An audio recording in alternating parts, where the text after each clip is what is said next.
আসসালামু আলাইকুম সবাইকে লাল টুকটুকে জবা ফুলের শুভেচ্ছা। শুরু করছি আজকে একটি ছাদ বাগানের ভিডিও, সাথে কবুতরেরও। এই যেটা আমার মেহেদি গাছ, পাশে লেবু গাছ, এই যে আলহামদুলিল্লাহ ড্রাগন গাছে ড্রাগনটা পেকেছে। এটা আমার ছাদ বাগানের আমড়া গাছ, যেটা খুব বড় না। আমার ছেলে আমাকে 100 টাকা দিয়ে গিফট করেছিল মেলা থেকে। আলহামদুলিল্লাহ টাকা উসুল।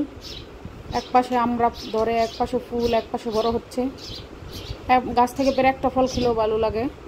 এই যে দেখেন ড্রাগনটা পেকেছে আলহামদুলিল্লাহ। এটা নিয়ে 2টা ড্রাগন খেয়েছি। সামনের বছর আরও হবে। গাছটার বয়স প্রায় 1.5 বছর। এই যে পাশে আরেকটা ধরেছে এবং প্রচুর ফুল নষ্ট হয়েছে, বুঝতে পারিনি। এই যে দেখেন এটা আমার বেলি ফুল। বেলি ফুলের কলি আর নেই, এখন আর ফুটবে না। এই যে আমার ছেলে ছিঁড়ছে বিসমিল্লাহ বলে। এই যে এটা ভিতরে প্রচুর মিষ্টি হয় এবং লাল হয়। 250 গ্রামের মতো ওজন হয়েছে এই ফলটার। এই যে কিছুদিন পরে এটা পাকবে। এই যে আমার কবুতর ছাদের,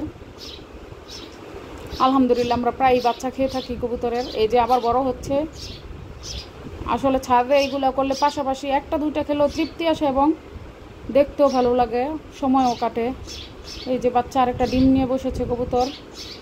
এবং এই যে এগুলা লাল সিরাজি কবুতর বলা হয় সম্ভবত।